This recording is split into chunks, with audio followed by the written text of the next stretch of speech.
It's your boy Jack, back with another Amazon video on how to remove those counterfeiting snakes and eliminate the fakes from the market. You're a brand owner selling on Amazon. You've spent time and money developing your brand and your reputation, and then you see copycat counterfeit sellers diluting your brand presence and taking market share from you. Well, that needs to stop. Let me show you how to shut them down. Now in this video I'm not going to show you how to sign up to brand registry, although I will do that in another video. This is for those of you who already are in brand registry. So this is my client Joe, who's been 20 years in the barbering profession, and he's also an inventor, and he created the Blend Friend hair comb tool, patented, trademarked and fully protected. Now Joe invented his product and started selling on Amazon, and he was off to the races until he started seeing that there was some copycat counterfeit sellers not only selling on his listing and hijacking his sales, but creating their own listings and saturating the market. Now let me show you what that might look like. So if you go to the Amazon search bar and you want to search in ideally the main keywords, the root keywords. So in this instance we're going to type in Blend Friend, and on the first page you're going to scroll down and you're going to clearly see some offenders pop up pretty quickly. Here's one, for example. Why are they infringing? Let's take a deeper dive into this. Now at first look, whoever the seller is, they've clearly stolen the images. So let's put them side to side. First of all, you can clearly see that is a direct rip-off. The image is exactly the same. It's not hard to go into Photoshop and remove the logo. Copying a seller's images off the internet and re-editing them as your own, especially when you're selling the same product, is copyright infringement. The UK and US laws naturally protect you against such occurrences. Also, if this is happening to you while you're in the transition period of booting off all your counterfeit sellers, what I would encourage is you create a tile or a picture that clearly reflects your brand as the original and educating your consumer about the fakes. Now when it comes to protecting yourself in the Amazon marketplace, there's three main types of protection you can get. The first one we've just covered, which is copyright, basically images. The second one is trademark. We can register your trademark for you at jack2media.com, or you can get your own trademark and register it yourself at the IPO office or with Upster if you're USA. Now, under trademarks, there's two types of trademarks. There's a word mark and there's a figurative logo mark.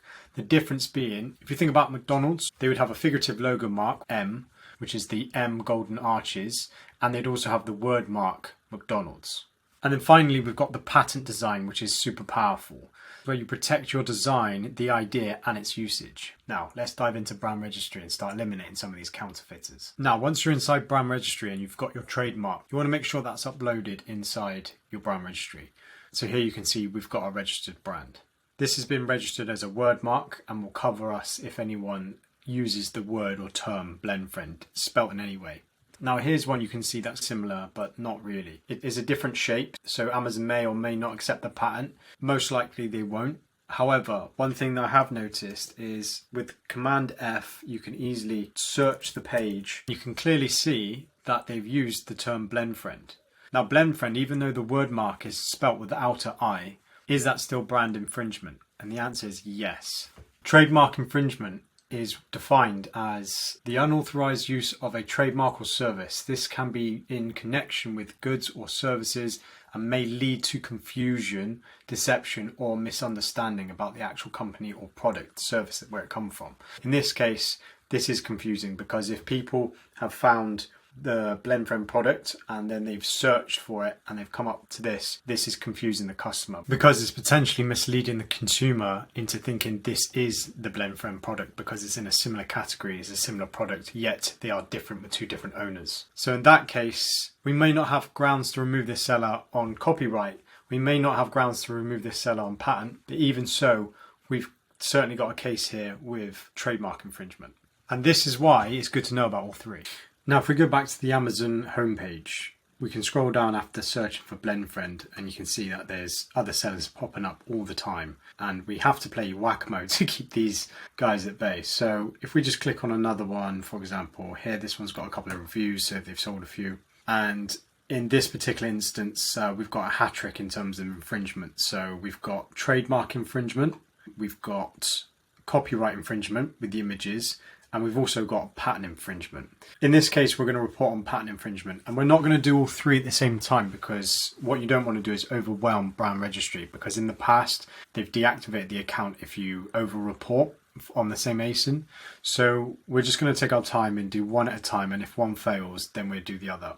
And I'll show you how we do that in a systematic process. So what you want to do here is grab the ASIN from the top, which starts with B0, or you can just scroll down and you can find the ASIN here. You take the ASIN over to brand registry where you report a violation, and you want to select which country the violation is in. Well, it's in Amazon.com, so that's USA.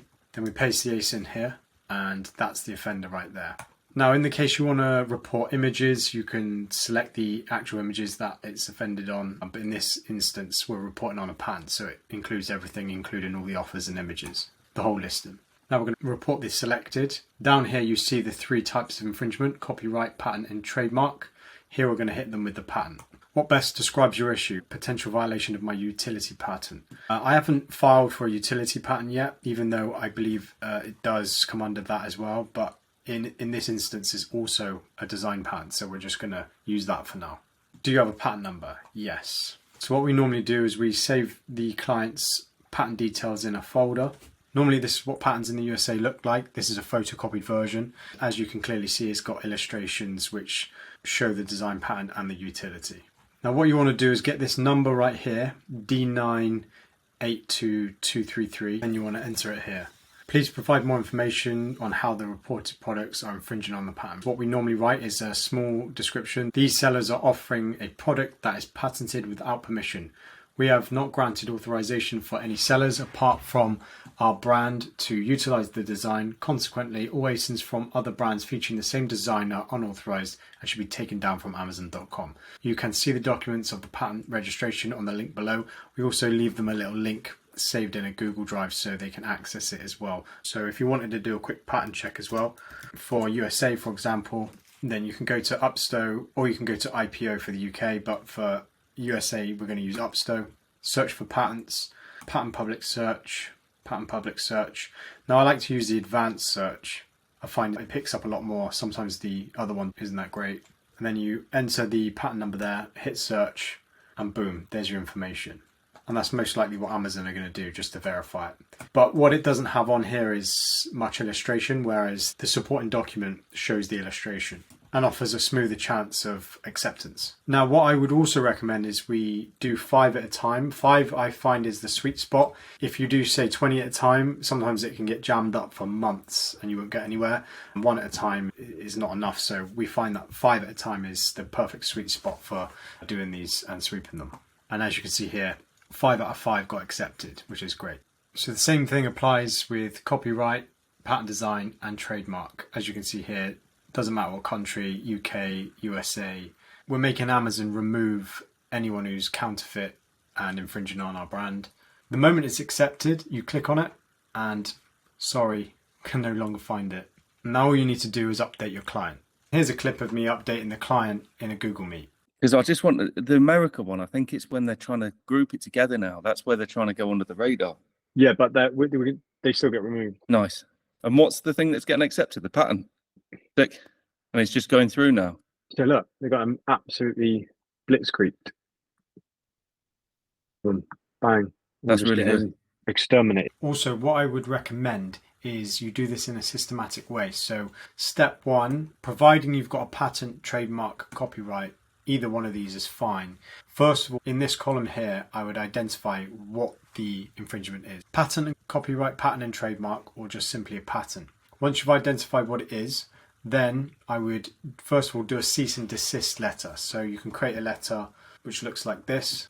This is a simple letter just addressing the seller and informing them on their infringement. All you want to do is just replace your brand with whatever your brand is and then put your email here. Now here's the interesting thing. Even if your claim gets rejected, you can still hit them with a cease and desist, warning them that you intend to get them removed. And it basically outlines the fact that if they do get hit with an IP claim, then it's going to damage their account and they can potentially be deactivated and have all your goods sent back. Severe cost.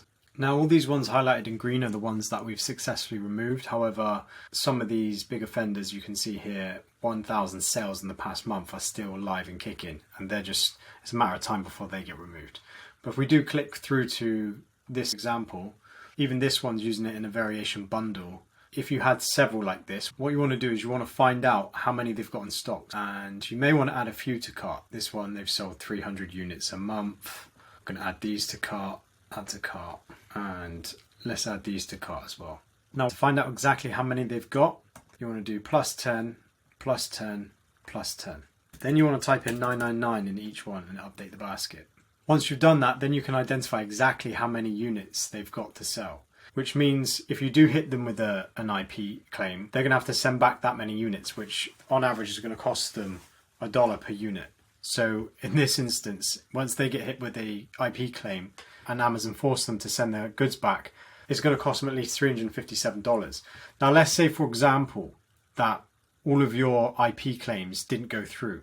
The seller may not be notified of this. But if you've showed them that they are in fact infringing, then you could potentially enter an agreement where they pay you the $357 or an agreed sum that you settled to, and they pay you that up front in order to sell the remainder of their units on Amazon. And they may choose to cease sales from that point on, and you can still win from a cease and desist letter. So I hope you found this video valuable, and if you'd like to hire us, we're a full service agency.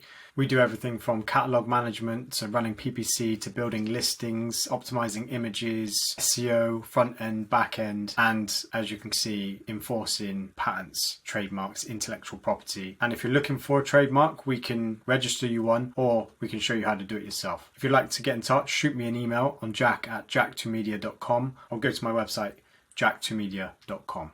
Cheers.